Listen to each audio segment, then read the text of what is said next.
Um, eConsult is an online consultation tool, and over the last year, obviously it was not a normal year, especially for healthcare.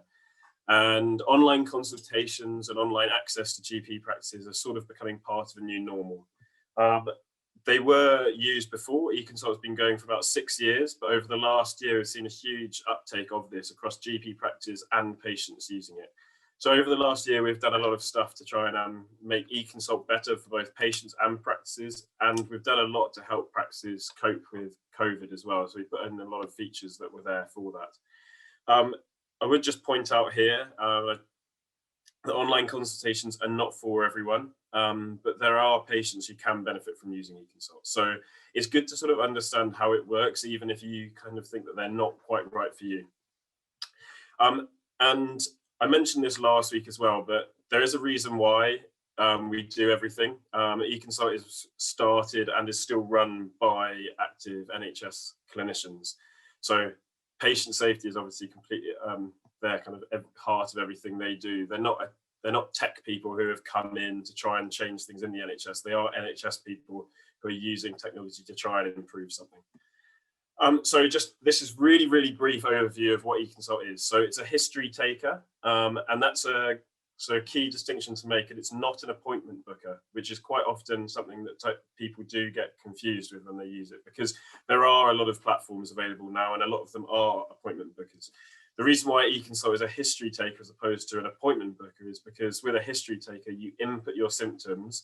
These get sent to symptoms, conditions, request, whatever you want to ask the GP practice. These are then sent to the practice, and then the practice staff make the decision on what is the most appropriate next step for each patient. In some cases, it will be an appointment, and that might be done over the phone or in person or over video now. But other times, it might actually just be some information. It might be a GP note or a sick letter, which doesn't actually require an appointment. So it's kind of letting the GP practice decide on the most appropriate care for everyone. eConsult is obviously available 24/7 in most cases for patients. So you can go online and submit your request or symptoms. And the big kind of difference between this and the phone is that phone lines are only open when the practice is. And quite often now there are quite long queues on the phone because there's only a certain number of people who can answer the phone at any one time. What I would say though is eConsults come through to the practice and they're kind of a request to the practice, or they're a list of symptoms, in the same way that a receptionist would take the information from a patient over the phone. They're then put into kind of a long list where they're triaged appropriately. So using eConsult or the phone is not a queue jump to get an appointment. Everything is triaged in the same way at the end of the day. I just want to bring this up here, and I think this is why I wanted to make it clear that it's not an appointment booker. This was sent through for a colleague of mine who, this is her sister had gone to a GP practice and said, I need my login details for the online consultation platform at my practice. Can you send me the login details again? And the reception staff said, sure, which one of these is it? So these are all online applications that are available at this one GP practice. And this is the case in a lot of GP practices. So over the last year or so, a lot of online platforms have become available. So I just want to highlight what eConsult's for, because there are some of these are actually used for different things, but even the people in the practice are sometimes not really sure on which ones are for which. And there are a couple of questions that came through about that. I'll go through these actually during the demo. So I'll just leave these within the slide deck so you can review them afterwards. And then the final thing, I just wanted to keep this in because I did see there are some questions about this, but we are putting together a lot more resources to help patients understand how to use eConsult and also to help teach other patients how to use it. You quite often find that the best teaching, especially with new products regarding technology and even healthcare, is actually teaching someone else how to do it. Obviously, that's not so appropriate at the moment unless it's within your household because of the coronavirus. But in the future, this has become more and more important. And we're working with people to build courses and guides that can be taught for local councils, for example. So we have a lot of resources available and a lot of them are downloadable and online. So we've got an NHS patient webpage on our website. These are URLs in here, so I can send in the deck, you can access all the information afterwards. But that's got a GP finder where you can start an eConsult from. It's got a list of FAQs. It's got some how-to patient videos and guides, which we're looking to update very soon, actually.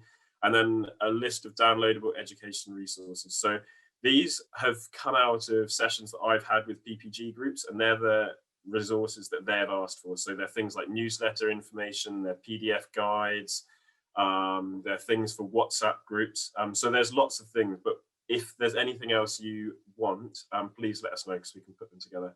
And then the final thing is our Facebook page, where we put out a lot of information on there, and most of the resources were always put out through the Facebook page. So some people just find that an easier way to access the information. We're also putting together a patient forum, which is now live. This is meant to be patient-led. So what we want this to be is for patients to share with other patients tips, guides, useful information to do with online consultation that they've found useful. We won't be able to put together everything, and we'll put together what we hear is useful, but actually you might find something that's more useful first, and this isn't meant to be a place where you can share it with other patients. We'll be on there to take feedback and monitor and everything like that. And there's also the demo site, which is kind of what I'm going to show you later in a few seconds. So the demo site is not for submitting anything medical. It is there just to try out eConsult for the first time if you don't want it sent through to your GP practice. So that is also available for you. So what I will do is what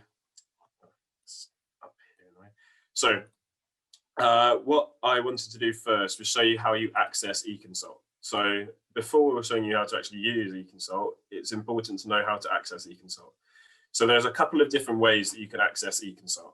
You can either go to your GP practice website like this, and there'll be a few different versions of your GP practice website that you'll see. So some GP practice websites will be a bit like this. So they might have a section here that says what is eConsult, which is information on how to use it. But then there's also a button here that says click eConsult to start, and it will take you to a page which looks like this. Every GP practice that uses eConsult will have a page like this available, and this is where you'd start at eConsult. They all look exactly the same, apart from the name at the top will be your practice. The other thing, otherwise, you might see a banner like this, which floats above the website. You can always click it away like that, and then you can just access the rest of the website. But it's always available for you to open here. And this will allow you to go through. So if you click the top button, it will take you through to exactly that same place that we were at before. If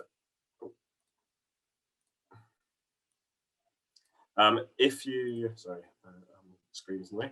And then it gives you these options here, which is what I'll go through to in a minute. So the reason why this banner is useful is because it can take you through to a very exact point in an eConsult straight away. The final one that you'll see, and this is quite a common one as well, is there'll be a banner that looks a little bit like this. So always have our branding on. It will usually be within our colors, which will be blue or pink. And it will probably have one of these illustrations on as well. By clicking on this, it will take you through to this page as well. So it's exactly the same again. It's just got a different practice name on there.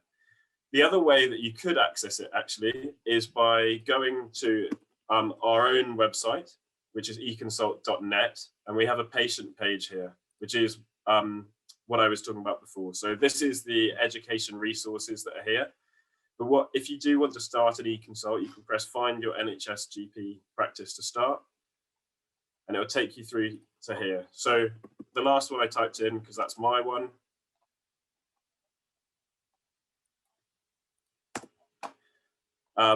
You just type in the start of the name, and it will give you a list of practices which are like that. So for example, this is the last one that I just used, and by clicking on that, it will take me through to there.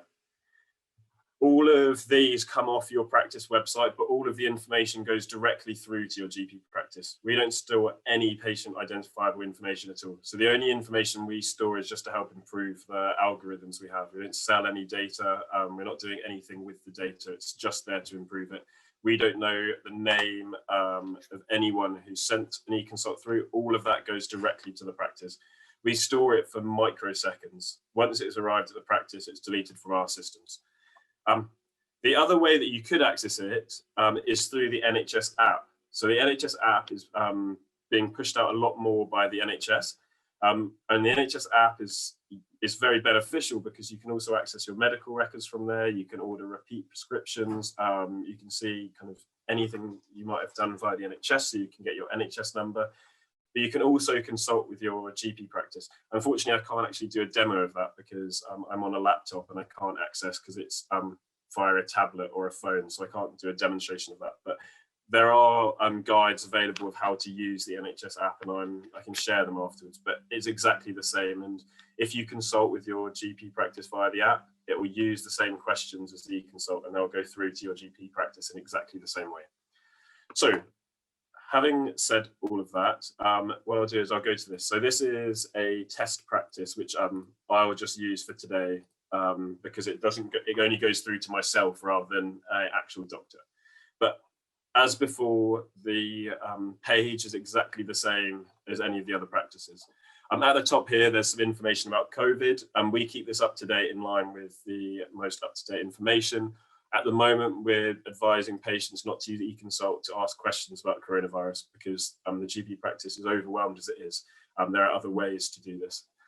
So the main thing, and these 4 boxes mirror those boxes which were on that other website that I showed you before here. So each one of these boxes just takes you through to one of these.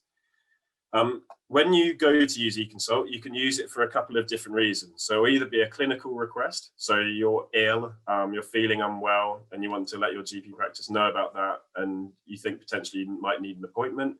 Or you might have an administrative request. So that might be something like a sick note, GP letters, ask about recent tests. There's also pediatric eConsults as well. So if you're requesting help for your child under 16. And there also are long-term reviews, which are things like asthma, high blood pressure, and other kind of long-term conditions. We're always updating this list. I think there are about 12 at the moment, and I'll show you those later in the demonstration, but those can be really helpful as well. So the first one I'll show you is I want help for my condition. So this is if you're making a medical request. So say you feel unwell or you've hurt yourself, you can use this. So you have 2 options. One, I want help for my condition, and the other, I want general advice. What I would always advise is you always start with I want help for my condition. I want help for my condition is for when you have quite a specific symptom. Whereas I want general advice is more for things like tiredness, general weakness. So when it's a very general issue, you might need to go down general advice, but usually I'd recommend I want help with my condition first. The reason why it's better to start with I want help for my condition is because it starts you much further down the list of questions because it already knows the rough area that we're sort of consulting about. Whereas I want general advice is if you came in and just said, I've hurt myself or I feel sick. It has to start asking you a lot of questions in order to sort of get down to the further stage. So what I'd always say is I want help for my condition. If you select that, it takes you to a list of the most commonly requested help from GP practice. So there's a big long list here and they're split into different sections. You can also look for these in A to Z, or there's a body map here so you can request which part of the body. But say, for example, I'm going to use one particular example. So what I'm going to do is I'm going to say I've got a rash going into the GP practice. So what you'd do is you'd search your conditions, click on rash. You've got a couple of different options here to begin with, and these are usually fairly similar. So I want to help myself. This will take you through to NHS trusted information. So it's information that the NHS has put together. So say you didn't want to bother your GP practice and you thought you might be able to look after it yourself, you've got self-help and it takes you through here and there's a list of information, and these are completely different based on the original section that you've clicked on. So the other one you could do is I want pharmacy advice, and it will give you a postcode lookup so you can start looking in your pharmacy. So for example, I've just typed in the start of the postcode in London there. And it will start giving me a list of pharmacists that I could go to, because some issues you could actually just go to your pharmacist to ask. So if you just want to go in and ask your pharmacist, this will give you the list of all the pharmacies that are near to you as well. So the final thing, and this is the most commonly used thing, is I want treatment advice from my GP. So this is to put through your condition, the symptoms, your request, and it will send it through to your GP practice. So most of these forms look very, very similar. They're just asking different questions. So you're first given a bit of a warning screen just to let you know that these answers are going through to your GP surgery. If you do need more urgent medical help, please seek other help. This sounds like an obvious thing to state, but a lot of people do actually go to their GP practice with much more urgent medical issues than you would first think. So it is just a warning screen there. And then this is the terms and agreements, which are there for anyone to read. So you're then asked if it's for myself or my child. So I'll put myself. And then again, this is the final warning screen you have to make sure you're not having any urgent issues. And these are always listed for any of the medical or clinical eConsults that you complete. So I'm not experiencing any of these, so I'm going to say I'm not experiencing these.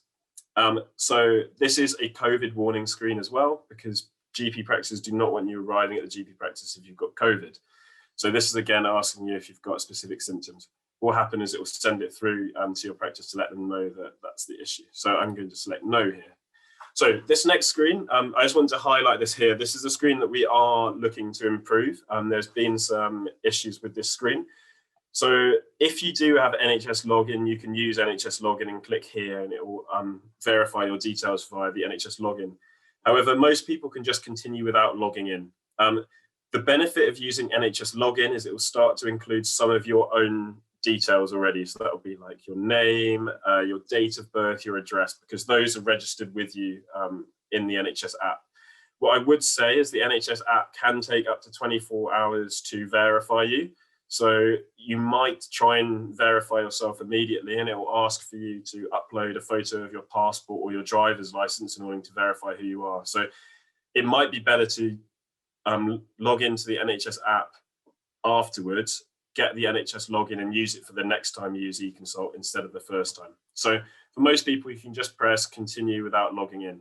It will then just ask you to make sure that you're registered at that practice. This is the test practice that I mentioned, so I just click yes again. So here, this is tell us your sex. I would say this is your birth sex as opposed to your gender. And this is just important because there are certain things are relevant depending on your birth sex in order for a medical reason. So here, you're just asked this, and these are just sort of regular questions that you should be asked related to you.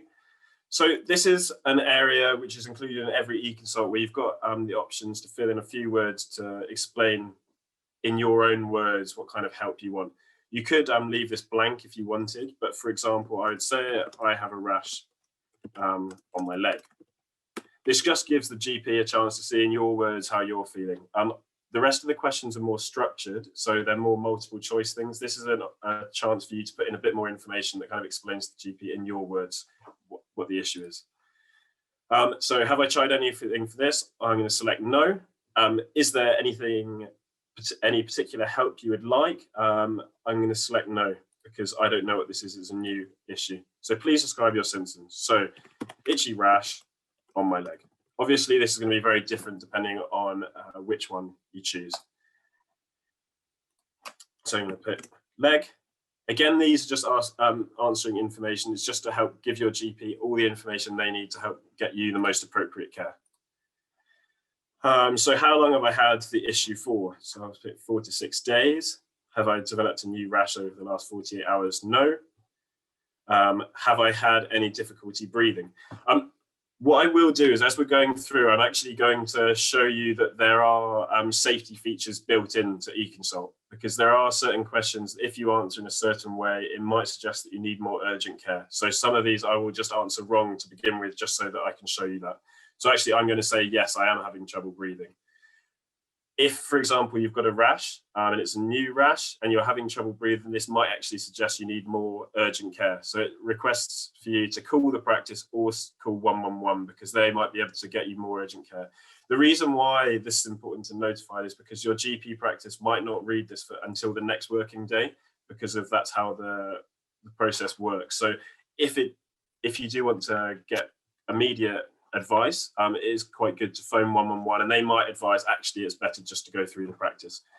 So you can either end the consultation and say you'll seek medical advice yourself, or if you do actually feel that you should be seeing the GP practice, this is a warning screen, so you can go back. So you have to press go back here, not up here. If you press up here, it will end the consultation. So you press go back here. That's something that we're looking to improve. So I was going to change my answers so that you can go through. Again, I'm just going to answer these to go through, because the next thing I want to show you is using the photo uploads, which is why I chose the rash template. So no. So all of these questions have been designed by actual working NHS clinicians, and there's a reason why all the questions are included, and they are to rule out more serious issues. Some of them might seem quite long, but once it goes through to the practice, the care that you get should either be quicker or better, because they've already asked all these questions and they've already got all this information, which are the kind of things the GPs would ask in a face-to-face appointment.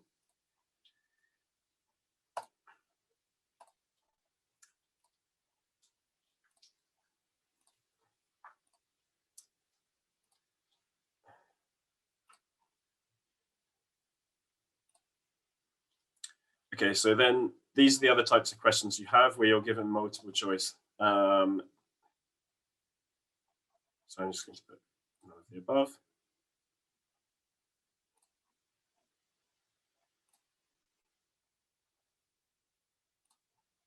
Okay, so this is the next section. This isn't available for every single eConsult that you'd submit, but we are including it in more and more. It's there for kind of the clinically appropriate ones, and obviously rash is very clinically appropriate to upload a photograph of the rash. It allows you to show the GP a little bit more than you could in just your own words, and this is another thing which kind of really is beneficial over using the phone, for example, because if you can upload a photo, you can give the GP a huge amount of information, and different rashes look different, so the GP can make a more appropriate call on that. So again, you're given a bit of a warning screen just to let you know this could be seen by male or female practice staff, and also not to include any photos of intimate areas. So I'm going to say, I understand and I want to upload photos. If you're using a tablet or a phone or a smartphone to do this, you'll have the option to use your camera there and then to do this. Or you can go through the gallery and upload a photo. But on a computer, obviously, you've just got the option to upload it from your computer. So you'd have to already add it. I'm going to select add photo. And this is one that I just took off Google yesterday. So it's just a photo of a rash. And it just gives you the option to give information about the rash there. You can add up to 4 photos here, so you could do it from different angles, further in, further out, so you can give the GP quite a lot of information. And that's the final thing. So it says, is there anything else you'd like to tell us that we have not asked? I'm going to select no, and then it will just ask you a couple of general informations about your health. We are looking to sort of shorten this step. At the moment, this is asking every time you've completed an eConsult. But we're looking to change this so that it might only ask you, for example, once every month, because these are probably not going to change that often. These are kind of to let your GP know, and they can update their records from this. So this is how many units of alcohol. This is do you smoke, and then allergies here. The final step, and if you're using the NHS login, these will be included for you. So these are just your details that you'd add in. And then your postcode, and you can use find your address and it will find it for you automatically, a bit like the pharmacy postcode lookup. And then this will be a phone number, and then finally an email address. And this is where they'll send the confirmation of the submission through to you. And then finally, it might ask you this. Some GP practices have this, some don't. If there's a particular person in the practice you'd like to request for you to look at, I'm going to select no on this case. And then finally, you're given these last options. So email me a copy of my consultation answers, which will send you all of your responses that you've just done. You don't have to select either of these. And the last one is whether you want to complete a survey about how you found the eConsult. So then you just click next step and it's submitted it. So it lets you know that it's submitted it to the practice, and your practice should respond to you by phone, text or email before 6:30 p.m. tomorrow. In most cases, they'll phone much quicker than that. But what it does say is if your condition gets worse while you're waiting for a response, you can call the practice on this number, or if the practice is closed, to call 111. And for more immediate life-threatening emergencies, to call 999. And then it gives you a bit of information about what happens if you don't receive that. So What does that look like when it comes through to the practice? So the practice will get an eConsult, which comes through a bit like this. It comes through as an email to the practice, and then they can help triage it to the different things. So my one would have come through and it would have said Jim Roberts, male, age 31, and would have just said it's a rash, spots and skin problem, eConsult. It would have also let the GP know that there's one particular red flag that's been triggered. So in the one that I did yesterday, I selected yes, I did have a high temperature. So the GP can quickly look through and say for most things it's quite regular, but there is this high temperature which is connected to the rash. So they can quickly look through that, and the photos also included there as well. So from a GP practice point of view, they can look through, they can see that immediate information highlighted to them, so they can sort of look through this quite quickly and work out what kind of care is needed. The rest of the information is there for the practice to read. So what the practice will do is they'll review this and then work out the most appropriate thing to get back in touch with you. So this might be with a phone call, it might be with a text message or an email, it might be to book in a face-to-face appointment. If you've selected that you would be happy for a video consultation, or they might sort of send you information from the pharmacist, a sick note, and a lot more. So what I did is yesterday I went and sent myself the response pretending to be the practice. Let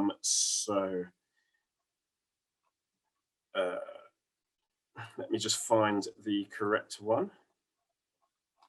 Okay, so what I did in the practice, and this is something that we've recently added on. So the GP practice, when they look to respond, they can type in the information into a search bar and it will give them a huge list of NHS leaflets, videos, guides that they can also include in a response. So I've just put in a few examples here, but this is a video on breathing problems for asthma. I know that's not a rash. This one is a guide for heat rash.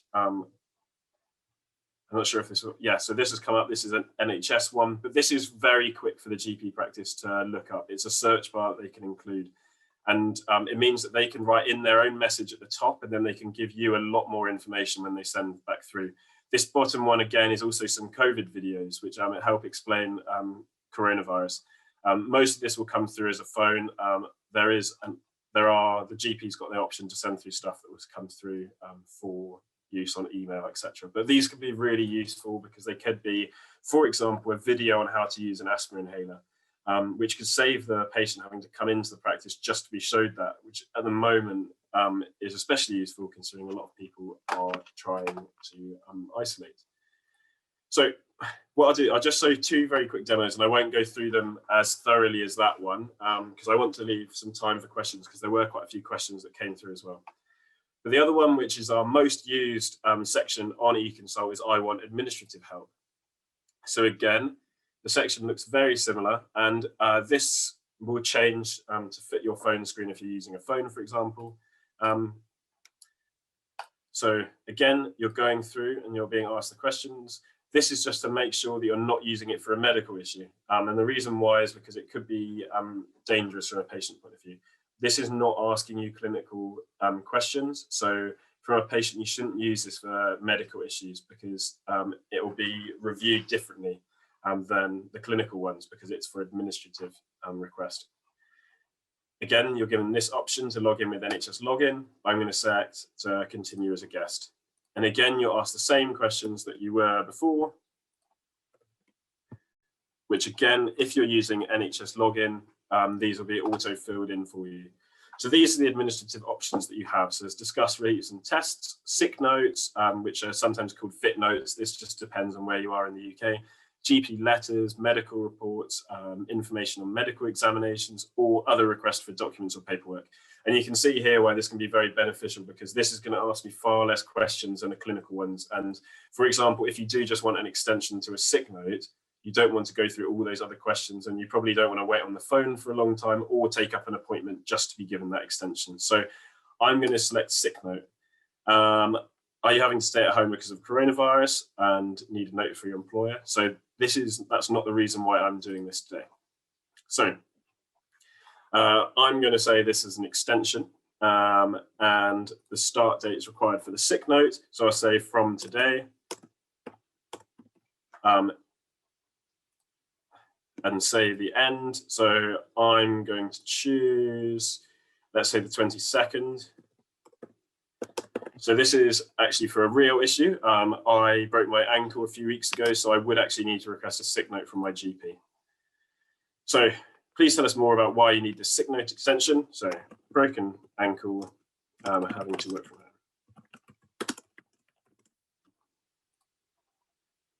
So let's just say marketing. Are you taking drugs or medication? No. See.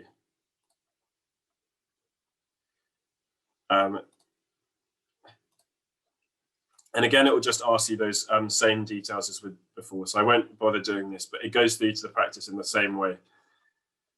The final thing that I wanted to show is the long-term condition review questionnaires that we have. So these have come about, I think, in probably the last year, and we are always looking to improve how many we've got. So these are for patients with ongoing conditions, long-term conditions, or things which need regular reviews. So one of the most used one is the contraceptive pill review.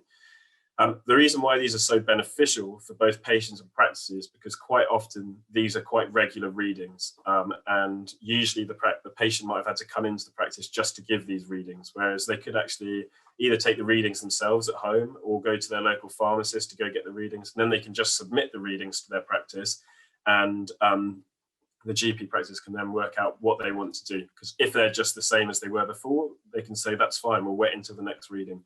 If they're not, then they can look to book in an appointment, for example.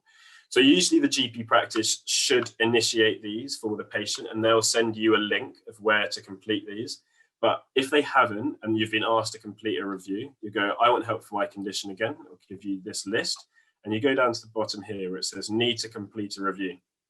So again, you just click on that, and these are the list of the sort of long-term conditions that we have at the moment.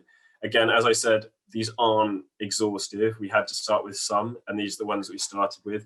Coronavirus has slightly put holds on some of our development work, but we're now getting back on top of things for this. So, for example, I'll just show you very quickly blood pressure review. Again, as before, it starts in a very similar way to the previous ones. And this, because it's a clinical issue, is asking you, it's giving you that warning screen again.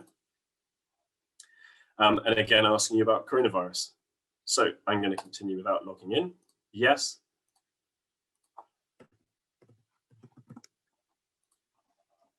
And then it will give you your blood pressure reading. So as you can see, it hasn't asked you all of those clinical information issues. It's just going straight to the readings. So I can type in the date and then the time, and it will give you the option of when to select that. So it's nice and easy. And then you can type in your blood pressure readings here. And you could do this with other dates as well.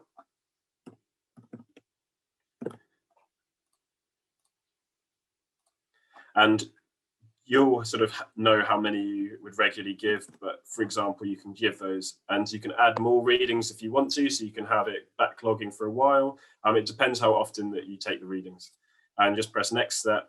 And again, it's just asking you for your demographic information, which you probably would have taken when you're giving your readings. So if you prefer to work in kilos, you can work in kilos here.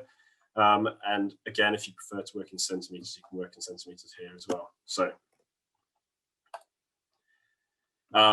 is there anything you'd like us to know about the readings that you're submitting? So here gives you the option to let your GP know if you think they're higher than usual, and that will kind of alert them. If they're just regular, you can just say, no, I think these are just regular. Am I being prescribed any blood pressure medication? No. And again, it just asks these last questions. As I highlighted before, we're looking at ways to remove this from every single eConsult you do, so that it is just updating the records rather than every single time you complete an eConsult. And again, it's just asking you for those demographic details. So that's kind of the very rough, quick overview of how to use eConsult. There are lots of other features within eConsult as well. So for example, there's travel advice here. Obviously, that's not as relevant at the moment, but say you were traveling abroad and you wanted to make sure whether you needed a vaccinations, you could click on travel advice and it will kind of ask you which countries you're going to. So the GP can work out if you need that. And it's kind of removing that necessary need for an appointment if possible. The other thing I'd say is if you want to give feedback on the product and you don't want to wait until you've completed an eConsult to do that, there's a button down here which is help us improve. that would take you through, and it will give feedback straight through to our development team as well. So if, for example, you were saying, I want help for my condition, and you couldn't find it within any of these and none of these sounded right, you could select I want general advice. I would just say this is longer, but that is because it's starting from zero knowledge as opposed to the others, which are starting further down the line. So what I'll do now is I'll just stop sharing my screen so we can save some time for questions, because there were quite a few that were sent through prior to this. I think Jill and Jim, what might be best is if I go through those first, and then I can open the floor to questions. Would that be best? Otherwise, I'm very happy to open the floor to questions now, and I can respond to the pre-written questions in an email afterwards, just to make sure we've got questions. I think, Jim, I think probably go through the questions pre-submitted. Yep. And then unless Jim G from the CCG, have you got any other views? No, he's shaking his head. That's good. Let's go with that plan then. Thanks, Jim. Okay, perfect. So I don't know what order these were sent in, so and sorry if your question isn't on here. These are just the ones I've been sent, but please feel free to chip in and ask any questions during this. Also, if we don't have time for questions, I will go through everything that's sent through afterwards. So if you send it through to Jill and Jim, and then I can go through these afterwards or send them to the right team. So the first one that I had through is eConsult services reactive based on suspected health problem. I'd like to know if there are any plans for proactive service based on recording daily stats. So blood pressure, sugar levels, temperature, oxygen. So the kind of things I guess that your Apple Watch or something similar would take, and other people record it in different ways. So at the moment, there's no immediate plans for this, but I believe this is being looked at with the NHS app. And because we are integrated directly with the NHS app, it would look to include that there. This will be really useful though in the future, but kind of we've had to put a stop on some development things just because of to make sure that our product was suitable for coronavirus. But this is something that has been thought about in the past, but essentially we just need to make sure that the way that it would collect data, because we don't store personal data, we need to make sure that the way that it's passed from, say, your Apple Watch, for example, through to your GP practice was correct and kind of met regular regulations. What I do is I'll feed that back to kind of the development team and see if there's any further work on that. The next question was, we have recently been successful in gaining funds to start a digital champion network running from our village hall. We are currently purchasing hardware and starting to ask volunteers to help train people in readiness for starting in the spring. Is there any guidance on delivering of training materials that we can provide? Yes, absolutely. And actually, this is something that we're really looking to do a lot more of in the coming months, especially once lockdowns start to end. This was something that I was looking into personally prior to coronavirus, but obviously things got put on hold. But yeah, we are looking to develop online training materials available for patients. What I would say in the meantime, because just so that you've got something available, there are the videos and guides on the patient website. I did also speak to the head of Health Watch for Devon last week, and they have actually put together a good instructional guide. Obviously, it's not completely the same area, but the instructional guide on eConsult is exactly the same. So if you do want to have a look at that now, I'm going to look to develop a general one that will be available for anyone to use. So if it is useful for you, that's there, but we are looking to develop more of this. So for example, I had been speaking to Barclays, who do they do teaching for anyone at their bank branches on different types of technology. I was looking at whether we could include an eConsult lesson in there so they could use that. So we have been talking to people, and I think local councils have asked for things like this. So yes, there's training material that I can make available, and I can share what we have already, but I would say there's a lot more coming soon on that. So the next one, I have covered this, but I'll just mention it again. So would it be possible to save an individual's data so that the system could remember most of their personal details? Yes, absolutely. We do know that this is a huge frustration for people. And as you saw, I just completed 3 eConsults, and I was asked almost the same information at the end and start of every single one, which obviously is something that you want to try and avoid if possible, because you might actually ask a clinical eConsult and an administrative eConsult in the same week. That would be very normal. As I said, we're working with the NHS team. to make sure that you've got your NHS login that will allow that. At the moment, this is kind of the best option for that. However, what I would say is we are also looking at how we can now use that NHS login, so it will keep your NHS records and it will kind of update them directly. So that information at the end, which is kind of around your alcohol intake, whether you smoke, gambling at the moment is an important one that's been included. That information will probably only be asked every month, something like that, based on how often you use eConsult. Yes, Dawn, so I just seen your family history. Again, this is something that if you're using the NHS app, NHS login or via the NHS app, that is included in there. The reason why we don't have a password directly is because we had feedback that people didn't want a password when they were accessing their GP practice. They didn't want another practice to have to remember just to get in contact with their GP practice, which is why initially we didn't have a password. If you don't have a password, it means it doesn't know who you are when you first log in. So that's the reason why it asks you that information every time. So which is why we're working with the NHS login team on that. But again, I do know the frustration of having to do that because I use eConsult myself as a patient. So would it be possible to include in questions whether the patient wishes to consult a physio rather than a GP, not just direct a message? So at the very moment in time, no. So if when you submit an eConsult at the start, there were those 3 boxes which I showed you. It said, I want to self-help, I want help from the pharmacist, or I want to speak to a GP practice. If your local area has physios available, there will also be another box which the GP practice can add in, and we work with them to add these in, that says, I want to consult with my local physio, and it will take you straight through to the physio as opposed to your GP practice. However, not all GP practices have a local physio in the area. Some do, some don't.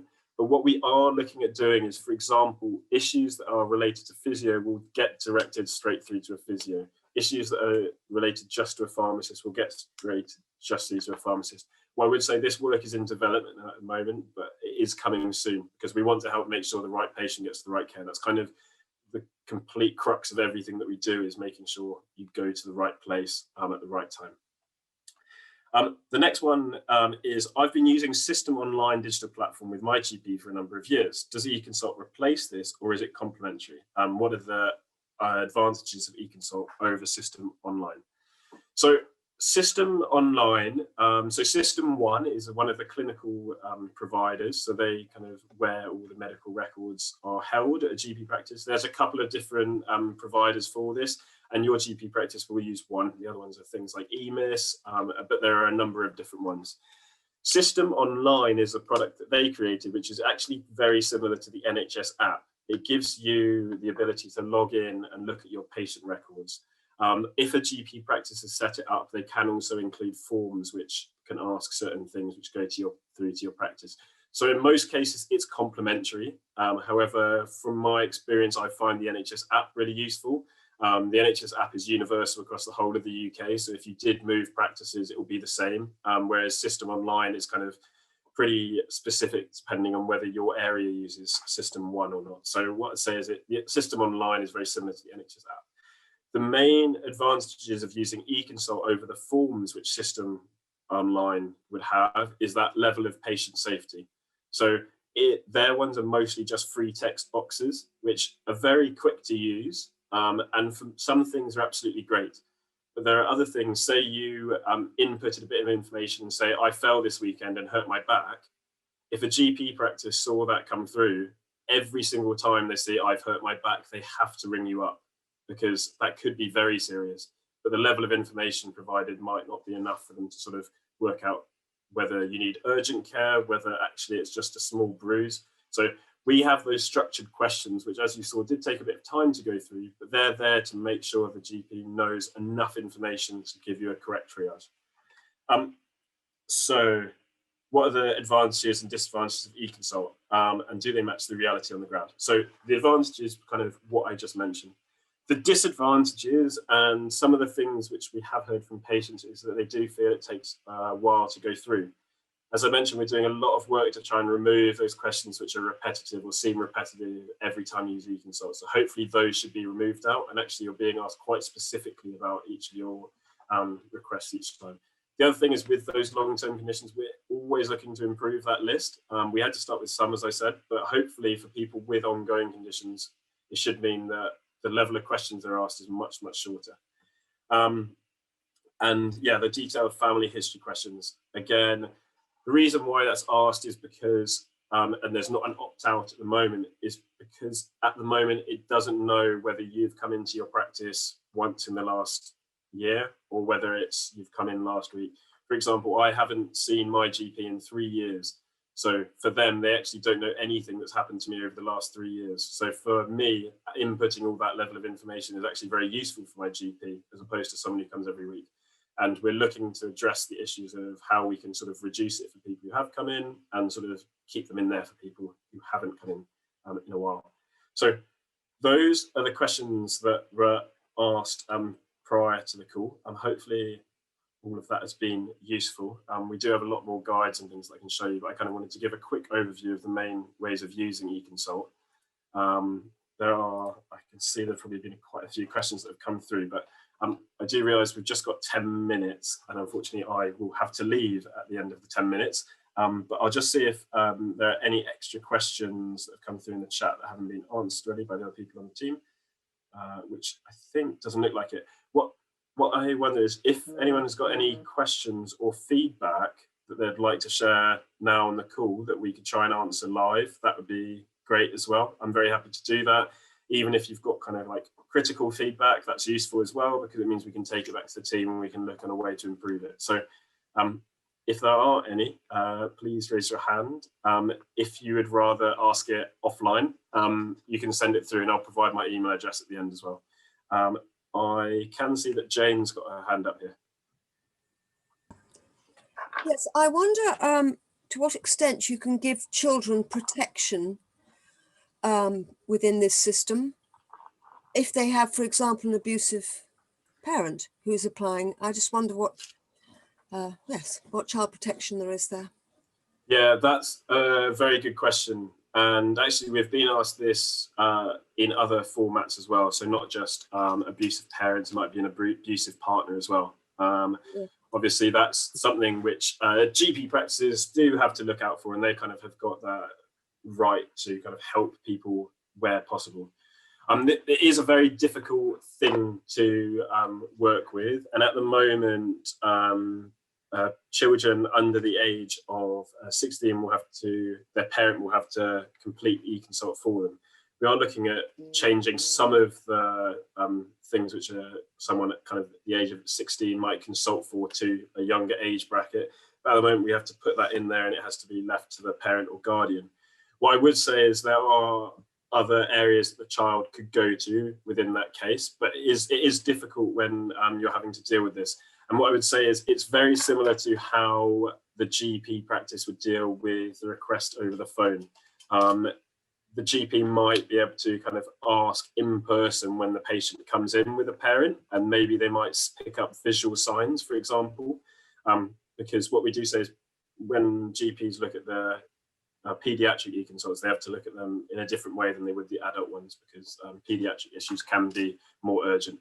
But yeah, it's a very good point, but it's very difficult for us to put in those safeguarding things for children when the parent is submitting it, in the same way that if a child, their parent was making the request over the phone, the same kind of issues would occur there as well. So I guess the GP practice might be aware that if the child calls, they might be able to ask the child themselves. But otherwise, there are the other things in place. But what I'll do is I'll take that away and speak to our clinical team. I probably don't have the best answer for that, but I can take that away because that is a really good point. I just wondered if there might be a sort of automatic link with something like Childline. Yeah, that's a really good point. So we do actually work with lots of charities to input sort of those links straight away, but I'll double check whether that's been one that we've included so far, because it could be a very sort of a quick win that we could put in there if it's not already there. So thank you. Thanks for that.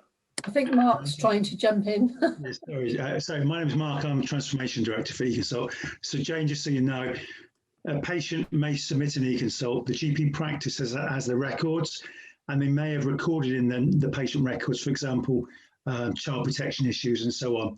So together, it's working together. So it's not just look at my eConsult and deal with it. The clinicians and the practice are well used to looking at the notes and so on.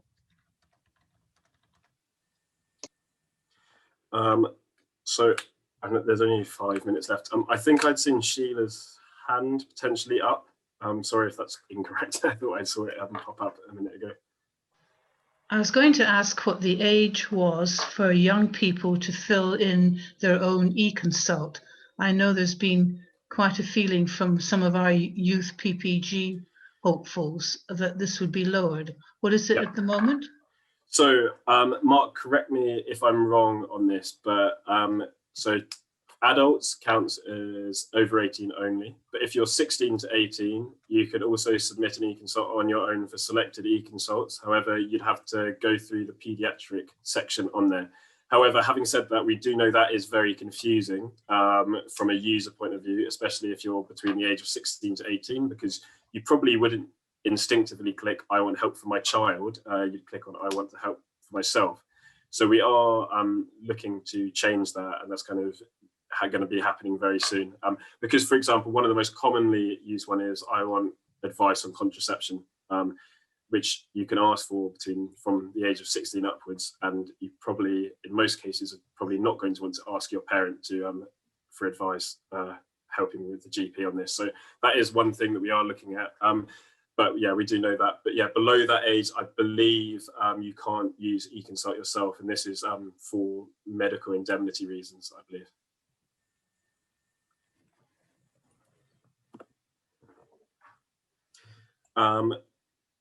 Yeah, what I would say is I've just put my email address in the chat as well. So if you have any questions, feedback that you didn't want to share on this call, or you want to ask for any additional resources, please feel free to email me.